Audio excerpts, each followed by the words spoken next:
Hello everyone, how are you this evening? Well, it was a rainy weekend in Oregon and we had one good day last week, but we've still got a couple of more weeks of this kind of weather. Everybody gets a little tired of it by now, but that's what you get for living on the West Coast, but the summers are beautiful. So anyway, I just wanted to check in with everybody and say things are going pretty well. We are headed into week number 6. And week number 6 will have 3 assignments, and I believe there's no journal entry. I will put out all the information in the morning. So let's kind of recap as to where we've come in this little process. So by now, everyone has a research question. And remember, a research question can be general, but it needs to be pretty simple and it needs to be articulated clearly. So a research question can say, is the method of teaching spelling to third graders that is XYZ more effective than another method? That's a good research question. The research question can't be answered specifically, but the way we answer it is by using a quantitative design. So my design then is I will take 2 groups of third graders, chose them at random from the school, and then describe how the groups are chosen. At this point in time, I will measure each of their spelling abilities on a certain assessment. I will then measure the 2. I will then teach one group one way, one group another. I will and then describe what you're doing and then say I will measure them at the end. And that's all a quantitative design is. It's a very specific plan for what you're going to measure, how you're going to measure it, and how you're going to create your conclusion. So the thing to remember is that the final project, this is the quantitative methods course. You'll have your qualitative methods. In the final project, there are no qualitative methods. That's why I've sent out the examples. You're going to have to measure to find the answer to your question. Okay? Then the last thing we do is we create hypotheses. And so the reason for the statistical significance assignment was to help you see how you are going to formulate your hypotheses. And really, you're only going to have about 2 types of hypotheses in this course for these purposes. One will be a comparative, where you will say the mean on a certain assessment for this group is equal to the mean on a certain assessment for that group. And you have to be very specific to say what's your dependent variable, which is the mean on an assessment, and then what 2 groups are you comparing. Or there is no correlation between 10th graders' level of anxiety and their GPA. And then GPA and level of anxiety would have to be operationalized and measured some way so that you could actually run a correlation test to see if one variable goes up, the other goes up, or one goes up, the level of the other goes down.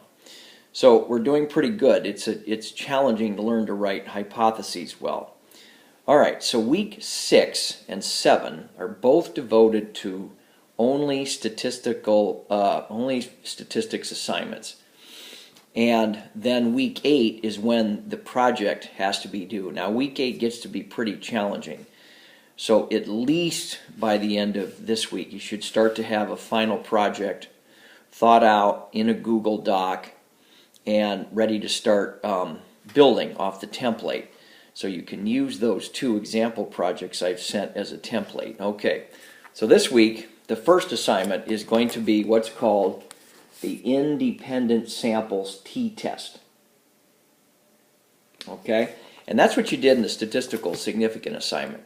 You are taking 2 independent samples. So you are taking the SAT scores of 10th graders in Minnesota and Wisconsin. And you want to know if there is a difference in the mean of those two groups. Well, then you pull that sample of each one, which is what we did in the statistical significance assignment, and it takes the sample mean, the sample standard deviation, and the sample size, and it draws a conclusion. Based on those two samples, are the means of the populations equal or not? Okay, that's why it's called an independent samples t-test. You're taking two independent groups. Now, let's say one of your sample means is 600 and the other is 500. And the p-value tells you that there is no statistical significance, meaning that you cannot reject the null hypothesis that the means are different. All right, so that may occur. Now, if you can reject the null hypothesis that the means are different, it doesn't mean that the Wisconsin's population mean is greater just because the sample mean is. That is not for sure. It just means that they are different. It would take more tests to see which of the population means are greater, and we won't get into that. So we are only doing an independent samples t-test in the first assignment.